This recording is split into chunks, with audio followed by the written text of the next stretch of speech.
कथा प्रसंग से सुपरिचित है। भगवान राम महर्षि वाल्मीकि जी से कहते हैं कि अस जिय जान कहिय सोई ठाऊं, सिय सौमित्र सहित जहां जाऊं।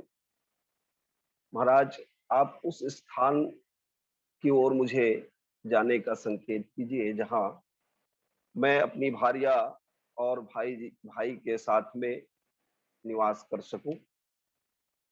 और तब वाल्मीकि जी महाराज भगवान राम से जो बातें कहते हैं, उसी पंक्ति को आधार मानकर आपके बीच में कुछ बातें रख रहा हूं। सुनहु राम अब कहूँ निकेता, जहाँ बसहु सिय लखन समेता। भगवान राम ने जिस क्रम में महर्षि जी को रहने का स्थान पूछा है, उसी क्रम में महर्षि वाल्मीकि भगवान राम को रहने का स्थान बताते हैं। आइए इस प्रसंग को विस्तार से आपके बीच में रखूं, कुछ बातें जो मन में है आपके बीच में साझा करूं।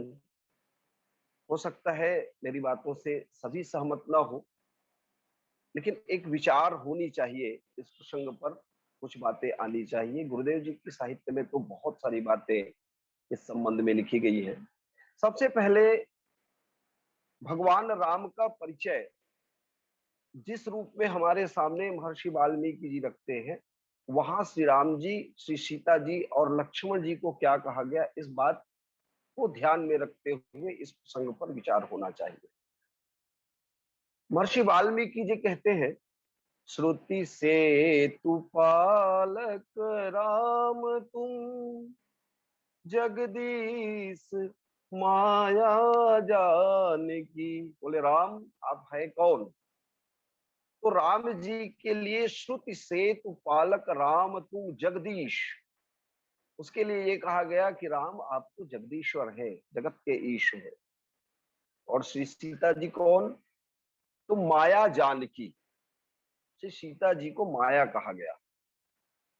और लखनलाल जी का परिचय देते हुए ये कहा गया, जो सहस शीस अहि सुमहि धरु, लखन सचराचर धनी। लखनलाल जी कौन है? तो बोले चराचर के स्वामी हैं। अब इस परिचय को ध्यान में रखते हुए इस प्रसंग पर अगर चर्चा किया जाए तो ज्यादा अच्छे से अपनी बात को मैं रख सकता हूं, ऐसा मेरा विश्वास है। आइए इस प्रसंग को आपके बीच में रखूं। भगवान राम सीता जी और लखनलाल जी के साथ में रहने के लिए स्थान पूछ रहे हैं, और ठीक उसी क्रम में महर्षि वाल्मीकि जी भी ये कहते हैं कि सुनहु राम अब कहूँ निकेता, जहां बसो सिय लखन समेता। लेकिन महाराज एक अद्भुत बात हो गई। अद्भुत बात यह हुई कि जिस क्रम में जिन तीनों मूर्तियों के रहने का स्थान पूछा गया है, और उसी क्रम में रहने का स्थान जब बताने का वचन महर्षि वाल्मीकि जी ने दिया, लेकिन जब वो रहने का स्थान बताते हैं तो केवल श्री राम जी के रहने के लिए ही पहली बातें रखते हैं। क्या कहा गया? जिनके श्रवण समुद्र समाना, और कथा तुम्हारी सुभग सरिनाना, भरहि निरंतर हो ही न पूरे, तिनके ही तुम कहूँ गृह रूरे। यहाँ भगवान राम के रहने के लिए स्थान बताया गया, न कि सीता जी और लखनलाल जी के सहित रहने के लिए। पूछा जा सकता है, यहाँ पे प्रश्न ये किया जा सकता है कि जब तीनों मूर्ति के रहने के लिए भगवान राम प्रश्न करते हैं और वाल्मीकि जी महाराज जब उत्तर देते हैं, तो केवल राम के रहने के लिए ही स्थान बताने का क्या कारण है? और यही नहीं, राम जी के रहने के लिए 10 स्थानों की चर्चा की गई है, और श्री सीता राम जी के रहने के लिए 2 स्थानों की चर्चा हुई है, और श्री सीता जी, लक्ष्मण जी और राम जी के रहने के लिए केवल 2 स्थानों की चर्चा। इसमें भी एक अंतर आपको देखने को मिलेगा इस प्रसंग में।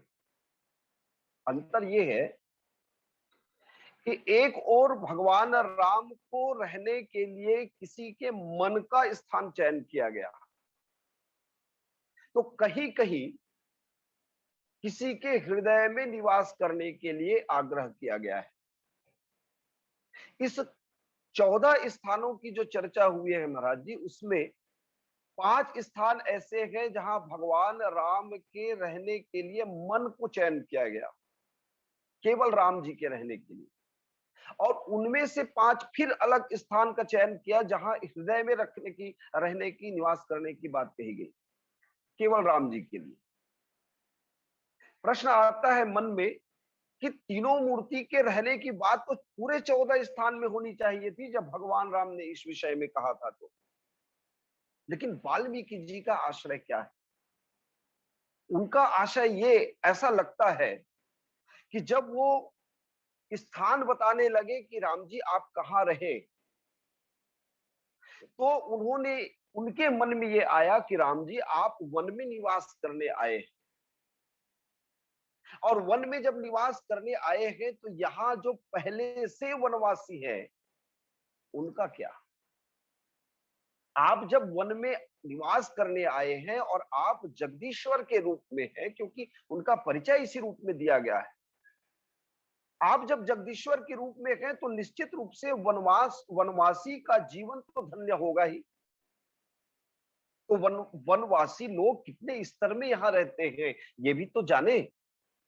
तो इस वन में निवास करने वाले जितने भी वनवासी हैं उसमें कहीं कहीं सिद्ध है, सिद्ध महात्मा, कहीं साधक गण निवास कर रहे हैं, तो कहीं कोल किरात भील इत्यादि वनवासी निवास कर रहे हैं।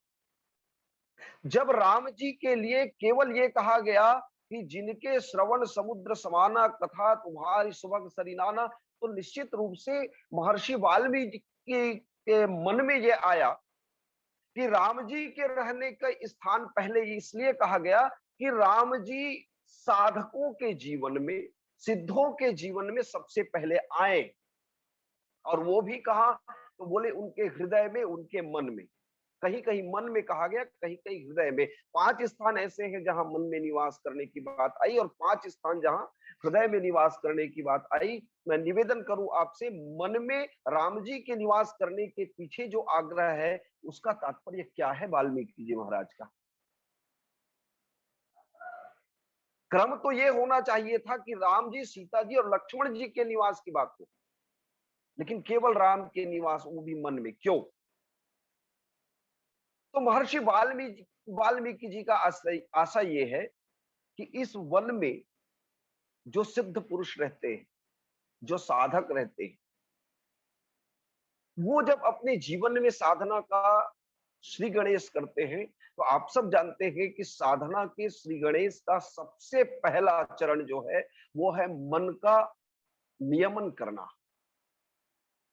मन इतना चंचल है कि एक क्षण के लिए भी कहीं स्थायित्व प्राप्त नहीं करता, और जब तक के मन पर नियमन ना किया जाए, मन को किसी एक केंद्र में केंद्रित ना किया जाए, तब तक साधना का श्री गणेश नहीं हो सकता। तो यहां जो साधक और सिद्ध रहते हैं, अपने साधना के बल पर अपने मन को कहीं न कहीं एकाग्र कर लिए, और मन को एकाग्र करने के पीछे सबसे पहला आशय है कि जो विषय विषय का जो आकर्षण है उससे मुक्त हुआ जाए, क्योंकि मन जो है विषयों में सबसे पहले संलग्न होता है, और विषयों से बाहर निकलने का सबसे बढ़िया साधन है वैराग्य। और वैराग्य के घनीभूत रूप में हमारे लक्ष्मण जी महाराज, जिसको सचराचर धनी कहा गया। मैं निवेदन करूं आपसे, सचराचर के स्वामी है, और चराचर में 2 शब्द लिखा हुआ है, एक है चर और एक है अचर। तो जितने चर में, चर जो जिनको कहा गया, उसमें जो साधक और सिद्ध है, वो अपने मन में कहीं न कहीं लक्ष्मण जी को बैठा चुके हैं, और अपने मन में कहीं न कहीं भगवान राम के प्रति प्रेम का उनके प्रति समर्पण का भाव भी ला चुके हैं, यानी सीता जी भी उनके जीवन में है। लेकिन ये जो बातें हैं, ये मन में कब तक स्थायित्व प्राप्त करेंगी? क्योंकि मन का स्वभाव ही चंचलता है, और इस चंचल मन में न जाने कब दुर्भावनाएं बस जाएं, दुर्व्यसन बस जाएं। तो इसको स्थायित्व अगर देना है, तो निश्चित रूप से राम जी को वहां निवास करना पड़ेगा। और इसीलिए भगवान राम के निवास के लिए सबसे पहले वाल्मीकि जी महाराज निवेदन करते हैं कि उस स्थान पर जहां पर केवल आपके कथा से प्रेम करते हुए ये साधक और सिद्ध जो है अपने जीवन में अपने मन को संतुलित किए हुए हैं, महाराज आप वहां रहिए। कल हमारे महाराज जी एक बात कह रहे थे कि कथा श्रीमद् भागवत महापुराण में श्रवण का बहुत महत्व बताया गया। श्रीमद् भागवत महापुराण का केंद्र ही श्रवण है, क्योंकि इसी के द्वारा महाराज परीक्षित का मोक्ष होता है। मैं आपसे निवेदन करूं, क्या केवल कथा में, महाराज जी आपसे निवेदन, क्या केवल कथा में इतनी शक्ति है कि वो किसी को मोक्ष दे दे? केवल कथा में क्या इतनी शक्ति है कि कोई किसी को मोक्ष दे दे, अगर उसमें भगवान की कृपा सम्मिलित ना हो? अगर हम केवल कथा सुनते हैं और भाव रूप में भगवान को अपने जीवन में या अपने मन मस्तिष्क में ना बसाएं, तो कथा सुनने का कोई प्रभाव हमारे जीवन में परिलक्षित नहीं होगा। कथा तो हम आप सब रोज सुन रहे हैं, और कथा सुनते सुनते कभी कभी भगवान का एक सजीव चित्रण हमारे मन मस्तिष्क में आता हो, कभी कभी, तो ये उनकी कृपा है। अन्यथा जब भी हम किसी की कथा सुनते हैं, कोई वक्ता की कथा सुनते हैं, और कोई एक आध चौपाई की कोई एक आध पंक्ति गलत हो जाए, तो फटाक से हमारा दिमाग जाता है कि ये गलत बोल गया। कोई एक आध बातें ऐसी हो जाती हैं कि जो उस प्रसंग से जुड़ी हुई ना हो, तो हमारा दिमाग उसको फटाक से पकड़ लेता है कि नहीं नहीं, यहां गलत बोला गया। क्या यही कथा है? क्या इसी कथा के माध्यम से हमारे जीवन का लक्ष्य जो है वो पूरा हो पाएगा? संभवतः ऐसा संभव नहीं है। इसीलिए महर्षि वाल्मीकि जी सबसे पहले उस श्रवणेन्द्रिय के माध्यम से कथा रूपी जो अमृत है, वो भाव के साथ जब साधक या सिद्ध के जीवन में आए, तो महाराज आप उनके हृदय में निवास करें, क्योंकि हृदय जो है वो भावगत स्थान है। और भाव इस बात पर निर्भर करता है कि हम देखिए, सब कहते हैं कि सबके हृदय में भगवान जो है सूक्ष्म रूप से निवास करते हैं। क्या आज तक किसी ने ये पता किया कि हमारे भगवान जो कि किस रूप में हमारे हृदय में विराजमान? इस बारे में एक पंक्ति आती है कि घट घट साईं रम रहा सुनी सेज न कोई। सबके जीवन में भगवान है, सबके हृदय में भगवान का निवास। हमें अनुभव क्यों नहीं होता? वो इसलिए नहीं होता क्योंकि भगवान कृपा करके उस हृदय में अपने आप को हमें जनाते नहीं है। और यही तो कह रहे हैं महर्षि वाल्मीकि कि आप जब हृदय में विद्यमान है, तो अपने बैठने की सूचना तो दीजिए। तो बलिहारी वा घट की जाघट परगट होए। महाराज आप उसके हृदय में निवास ऐसे करें कि जिसके हृदय में आप निवास करें उसको पता तो चले। तो दो बातें हुई, एक तरफ मन में निवास करने का आग्रह किया गया, और दूसरी तरफ किसी के हृदय में निवास करने का, और सबका अलग अलग स्थान बताया गया। हमारे पास भगवान ने जन्म से ही तीन चीजें, तीन तत्व हमें दी हुई। एक है मन, दूसरा है हृदय, और तीसरा है हमारी बुद्धि। बुद्धि की चर्चा महर्षि वाल्मीकि ने नहीं की। पूछा जा सकता है कि बुद्धि की चर्चा महर्षि वाल्मीकि क्यों नहीं करते? तो मैं आपसे निवेदन करूं, क्या बुद्धि के स्तर पर भगवान को जाना जा सकता है? महर्षि वाल्मीकि जी स्वयं कहते हैं कि राम स्वरूप तुम्हार, वचन अगोचर बुद्धि पर, अविगत अकथ अपार, नेति नेति नित निगम कह। हम अपनी बुद्धि के माध्यम से भगवान को नहीं जान सकते, क्योंकि बुद्धि जो है हमेशा तर्क करती है और तर्क के माध्यम से किसी सत्य पे पहुंचना चाहती है। लेकिन मन के साथ और हृदय के साथ ऐसी समस्या नहीं है। हृदय में एक बार कोई बात बैठ गई तो बैठ गई तो बैठ गई, फिर वो निकलने वाली नहीं है। इसी तरह से मन जो है, हालांकि इतना चंचल है, लेकिन इसी मन के कारण हमारे संतों ने कहा कि मोक्ष भी संभव है। यदि इसी मन से किसी के जीवन में बंधन आता है तो इसी मन से हमारे और आपके जीवन में मोक्ष का भी उदय होता है।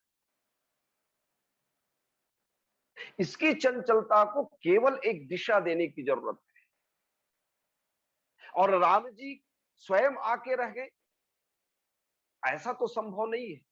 राम जी के रहने के लिए उस स्थान को सुपात्र बनाना होगा। राम जी यूं ही किसी पे कृपा नहीं करते।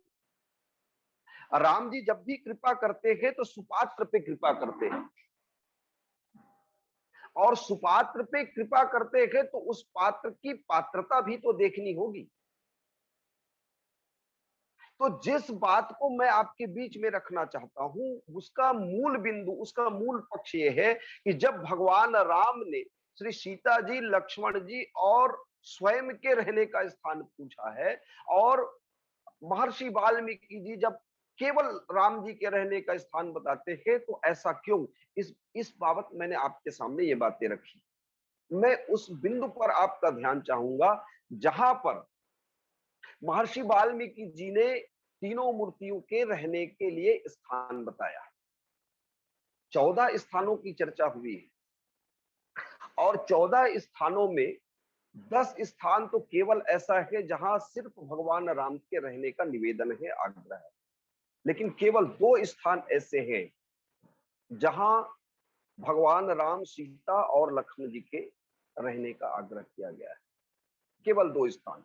सबसे पहले महर्षि वाल्मीकि जी कहते हैं कि लोचन चातक जिनकर राखे, रहे ही दरस जलधर अभिलाष। महर्षि वाल्मीकि जी जो पहला ही शब्द इस्तेमाल करते हैं लोचन के साथ में चातक, और हम आप सब जानते हैं कि चातक जो है साहित्य में अनन्यता का प्रतीक है। यानी श्री राम, लक्ष्मण और सीता जी तभी किसी के हृदय में निवास करेंगे जब उसके जीवन में अनन्यता का भाव आएगा। आप अगर शब्दों पर ध्यान दें तो सबसे पहले महर्षि वाल्मीकि जी ने जिन स्थानों का वर्णन किया वे है हमारे ज्ञानेंद्रिय। सबसे पहले कान, फिर लोचन, फिर मुख, फिर नासिका। इन स्थानों पर भगवान के रहने का आग्रह किया गया है। पश्चात हमारे कर्मेंद्रियों की ओर संकेत किया गया, और फिर वहां से आगे बढ़ करके हमारे व्यवहारिक जीवन में इस बात को प्रवेश कराया गया कि राम कैसे हमारे जीवन में आ सकते हैं। तो लोचन चातक जिन करी राखे, केवल राम जी के दर्श के लिए जो अपने आंखों को चातक की तरह एकनिष्ठ बना लिए हो, केवल उनके दर्शन के लिए। जैसे साहित्य में यह कहा जाता है कि जो चातक है वो केवल स्वाति नक्षत्र के ही जल का पान करता है, चाहे वो एक बूंद बरसे, चाहे वो वर्षा लगातार बरसे। उसके सामने में यदि कोई सरिता हो, यदि कोई सिंधु हो, तो भी वो उसकी ओर निहारता नहीं है। और रामचरितमानस के अलावा अन्य जगहों पर तो गोस्वामी तुलसीदास जी महाराज अपने ही ग्रंथों में ये कहते हैं कि वो मरते समय भी अगर उसको जल की आशा हुई और वो गंगा जी के किनारे मर रहा हो तो गंगा जी के जल को स्वीकार नहीं करता। ये अनन्यता का बोध है, ये अनन्यता का भाव है। क्या कहना चाहते हैं वाल्मीकि जी महाराज? वाल्मीकि जी महाराज जिन बातों की ओर हम सबको संकेत कर रहे हैं वहां ये है कि हमारे आपके जीवन में जहां से भी हम अपने काम सधारना चाहते हैं, उसी को अपना इष्ट बना लेते हैं। जब जब हमारे जीवन में अनुकूलता आती है तो हम अपने इष्ट की ओर अभिमुख हो जाते हैं, लेकिन जैसे ही हमारे जीवन में प्रतिकूलता आती है हम अपने इष्ट को भूल जाते हैं। ये अनन्यता नहीं। भगवान राम, आप सब जानते हैं कि हनुमान जी महाराज को अनन्यता की अनन्यता को परिभाषित करते हुए जिन शब्दों का प्रयोग किए हैं कि सो अनन्य जाके असीमति न टरई हनुमंत, मैं सेवक सचराचर रूप स्वामी भगवंत। शिक्षा यहां दी गई और उसका प्रायोगिक प्रैक्टिकल कहां हुआ? तो इसका प्रैक्टिकल हुआ लंका में। कि क्या दुश्मन के रूप में भी तुम राम को देख पाओगे? क्या रावण में भी तुम्हें राम नजर आता है? और निश्चित रूप से आप रामचरितमानस में देखेंगे कि हनुमान जी की अनन्यता ये है कि वो रावण से भी हाथ जोड़कर प्रभु शब्द का संबोधन करते। विनती करो जोरी कर रावण, सुनो मानत जी मोर सिखावन। और वहां एक बात हमको याद आती है कि जो शिक्षा ऋषिमुख पर्वत की तराई पर हनुमान जी को दी गई वो वहां हमको आपको देखने को मिलता है कि हनुमान जी के जीवन में अनन्यता है।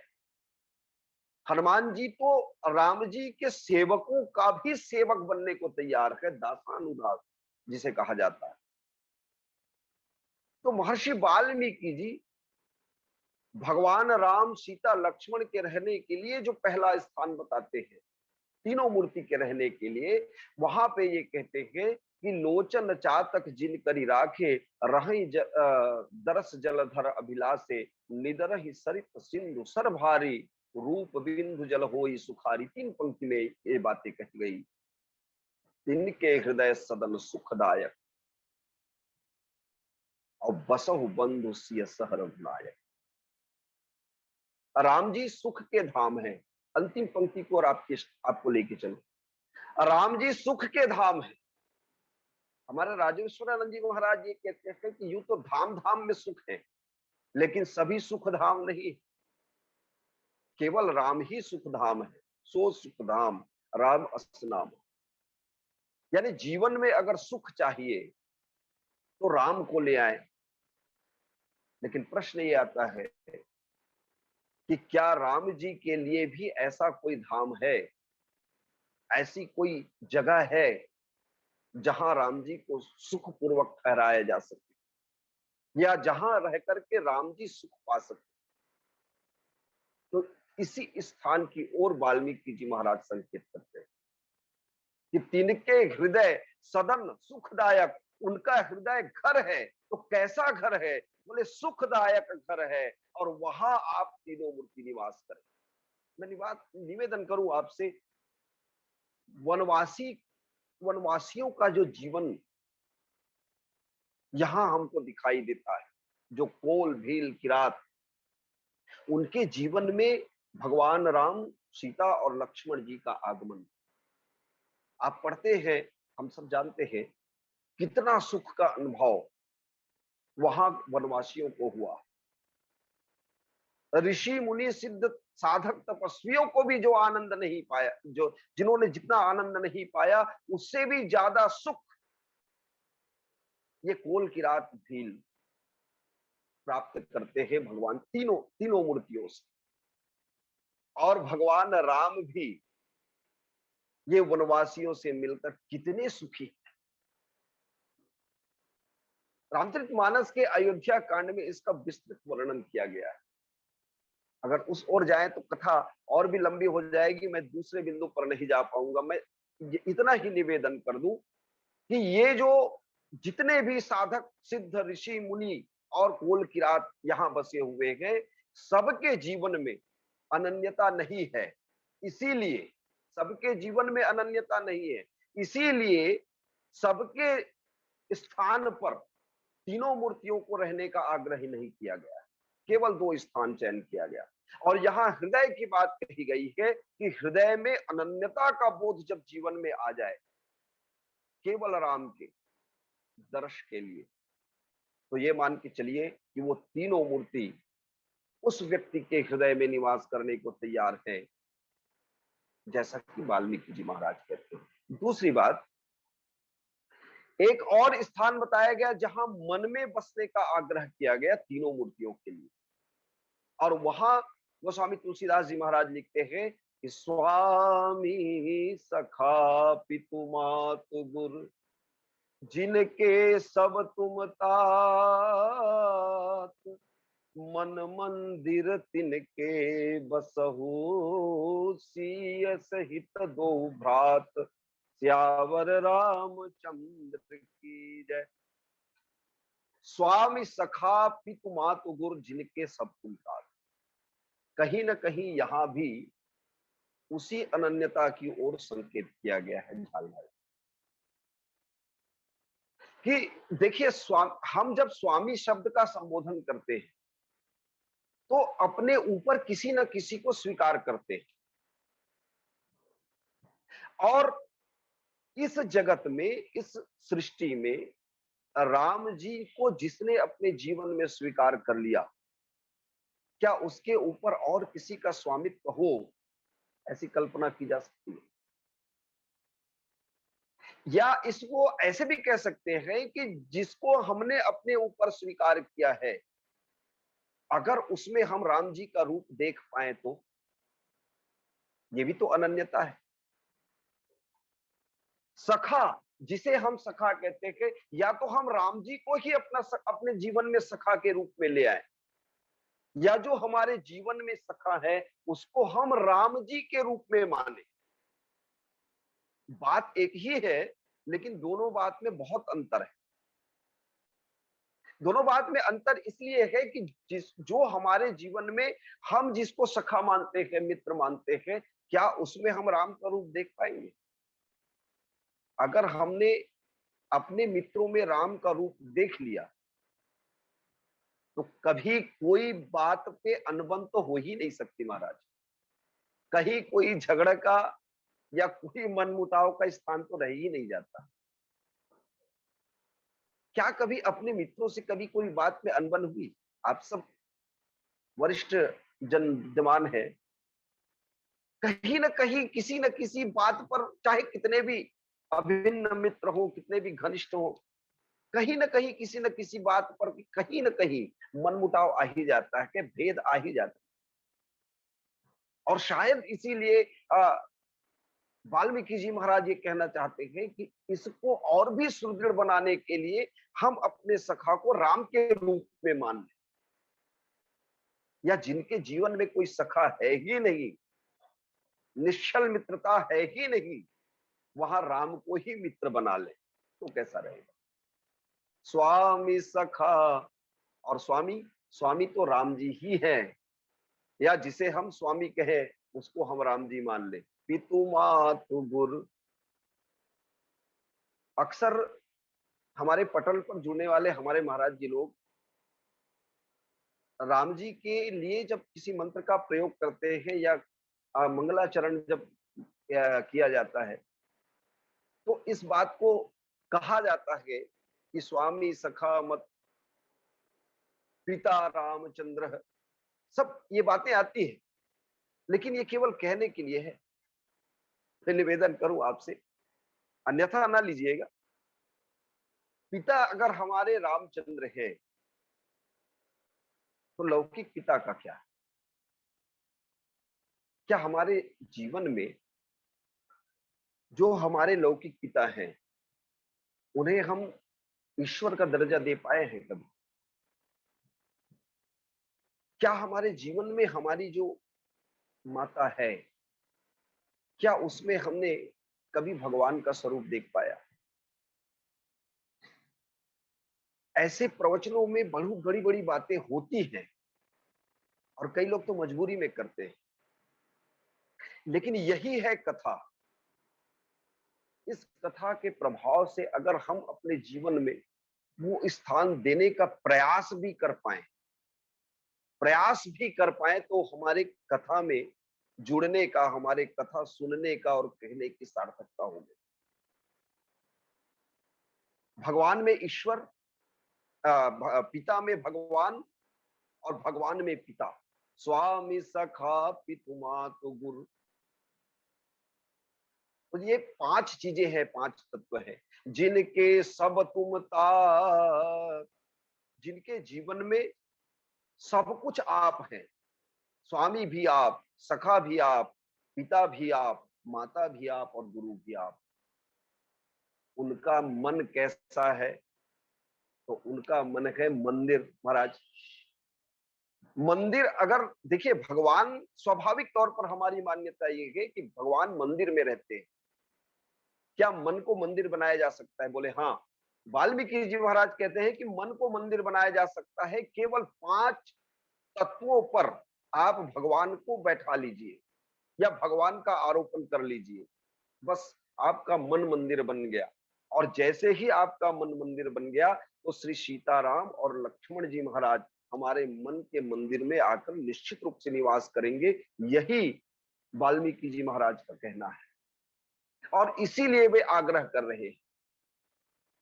तो कुल मिलाकर के मैं ये बात कहूं कि जिन 14 स्थानों की चर्चा हुई है, जहां भगवान राम जी महाराज ये कहते हैं कि हम तीनों के लिए रहने का स्थान बताएं, तो 2 स्थान ऐसा है जहां तीनों के रहने के लिए स्थान बताया गया है, वो दूसरा और 9वां। और दूसरे में भगवान के रहने के लिए, त्रिमूर्ति के रहने के लिए हृदय में स्थान बताया गया, और 9वें स्थान में मन में रहने के लिए स्थान बताया गया है। और जो 2 स्थान और बचते हैं, वहां श्री सीताराम जी के रहने का आग्रह है। मैं निवेदन करूं कि वहां लक्ष्मण जी के लिए चर्चा क्यों नहीं हुई? तो मैं आपसे निवेदन करूं कि देखिए, हर किसी के जीवन में वैराग्य नहीं हो सकता। कई लोग ऐसे हैं जो प्रेमी भाव में जीने वाले हैं। लखनलाल जी वैराग्य के घनीभूत रूप हैं और इसी रूप में उसे सचराचर धनी कहा गया। माया के रूप में अगर माता जानकी हमारे जीवन में आ जाए, हालांकि आप सब जानते हैं कि माया अगर कह दिया जाए तो उसके भी तो 2 रूप हैं। हम नहीं जानते महाराज कि ये अविद्या माया क्या, अविद्या माया क्या। हम तो सिर्फ ये जानते हैं कि आपकी कृपा जिस माया से मिलती है, हम उसी माया को चाहते हैं। और राम जी की कृपा तो सीता जी ही है, जिसे विद्या विद्या माया के रूप में रामचरितमानस में वर्णित किया गया है। और 2 स्थान ऐसे के जहां श्री सीता राम जी के बसने के लिए चर्चा की गई है, वहां मुझे ऐसा लगता है कि वहां वैराग्य से कोई सरोकार नहीं, कोई नियम कानून नहीं। क्योंकि रामचरितमानस में जितना संयमित और अनुशासित जीवन लखनलाल जी महाराज का हम सबको दिखाई देता है, कि वैसा अनुशासित जीवन हम सबके जीवन में आ जाए, ये आवश्यक नहीं है। वरन केवल हम सब अपने जीवन में अगर प्रेम ला पाए, जिसके माध्यम से भक्ति या विद्या माया के माध्यम से हम भगवान राम तक के पहुंच पाए, तो ये बहुत बड़ी बात होगी। तो 3 बातें जो हुई, वहां केवल राम जी के रहने के लिए 10 स्थानों की चर्चा, श्री सीताराम जी के रहने के लिए 2 स्थानों की चर्चा, और श्री सीताराम जी लक्ष्मण जी के रहने के लिए 2 स्थानों की चर्चा, ये 14 होता है। कि मुझे ऐसा लगता है कि ये जो 10 स्थान है, वहां श्री सीता और लखनलाल जी पहले से ही मौजूद है, केवल स्थायित्व देने के लिए। उस साधक के जीवन में राम का आगमन आवश्यक है, और जब तक राम वहां नहीं बैठेंगे, तब तक हम ये नहीं कह सकते कि हमारे जीवन में प्रेम कब तक रहेगा राम के प्रति?